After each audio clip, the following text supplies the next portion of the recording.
Hey everyone, Dr. Hammonds here with Foundations Health and Wellness. We have Jen with us. We have been doing a lot of dry needling on her elbow recently.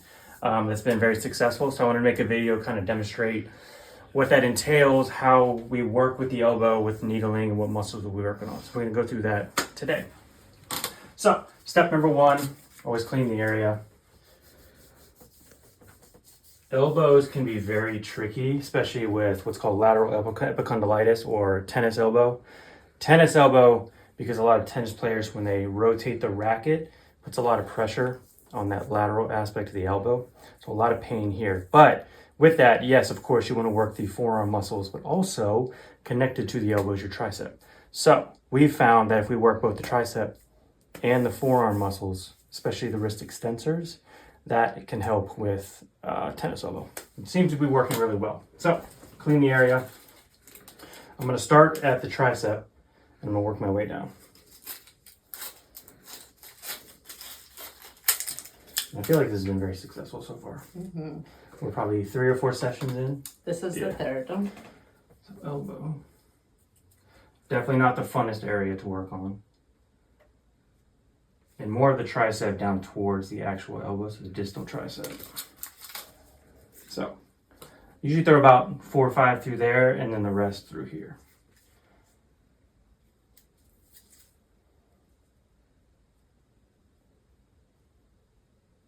Some of these are more painful than others, like a pinch. I always tell my patients, it sounds terrible, but like I want to find those painful areas and working on those trigger points.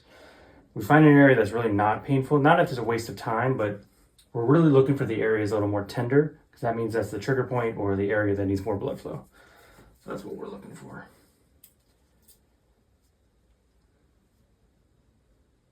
So I don't know if they can see kind of where we're putting the elbow, or the needles, we're kind of putting them down towards the end of the tricep.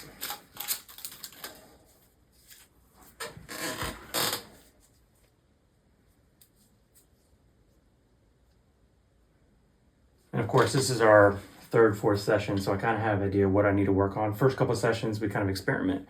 We try certain areas, see the response. Once we find areas that are responsive and work really well, we kind of stick to those areas. Typically 4 to 6 sessions, usually what I ask for when we work on tennis elbow or lateral epicondylitis. It does take a little bit of time, but they do seem to see results really well. So we did the tricep.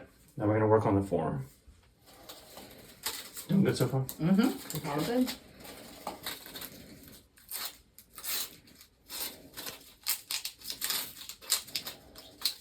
So, with the forearm, I like to do, there's these deep wrist flexors down through here that seem to be more of the issue for tennis elbow. Of course, you can work right on the attachment area here. But for us, what we've noticed is these deeper wrist extensors underneath your brachioradialis, which is your big muscle here. It's one of your main internal rotation, external rotation, and grabbing and flexion movements. But the deeper muscles seem to be the one that always have the problems. So bear with me here. They're always fun to work on too. Mm-hmm. Felt that one.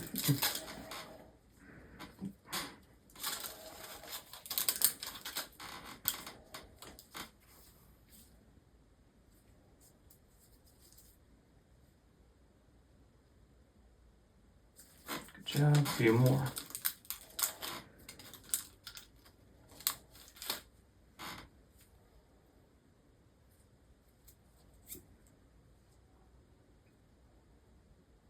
Now, as I work, I like to follow what I call the belly of the muscle. So I'll just make a line down and kind of follow the muscle line down through. We may throw a few up here as well, because it's only a benefit, especially brachioradialis. But we have found, for your case, it's definitely these deeper muscles that are underneath. Those ones seem to be the culprits. So one more here, then a few more through here. I know this one's always spicy. Mm-hmm. Good job. All right. So again, with needling, especially with this, usually 4 to 6 treatments is usually what's needed. First couple, we try areas, see a response. We have a positive response. We know it's a good area to work on. No response at all, we try different areas. So the first couple, We experiment with a base knowledge of what we need to work on, but everyone's a little bit different. So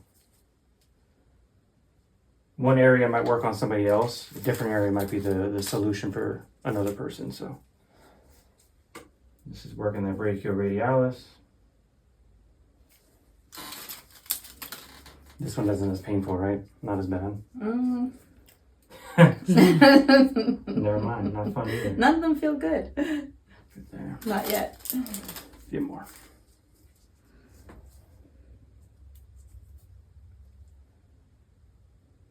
And I'll do different angles and hit different spots to try and achieve the goal.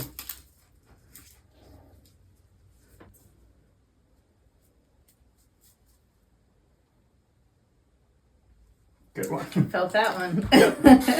So when we do the needling, when we get them all set, they'll hang out there for a minute or two, not very long. Usually a dry needling session in total is about 10 minutes or so. Once the needles are in, they'll hang out there for a minute, 2 minutes, do their job, promote blood flow, break up those chemical reactions that are causing the muscles and the trigger points that are in those muscles, and then we pull them out. Typically needling I like to do once a week. We can do a couple times a week if it's really, really exacerbated, but typically a treatment session is about once a week. Takes about 10 minutes. 4 to 6 sessions seems to be the sweet spot. It can be more, but usually within that range, we'll know definitively, yes, this is beneficial. No, it's not. So 4 to 6 gives me enough time to try things, experiment, see reactions, see how the muscle is reacting to the needling. If you have any questions, leave a comment. You can always give us a phone call, 919-986-2681. If you want to learn more, you can always go to our website. That's foundationshealthwellness.com. We have a bunch of information on there as well.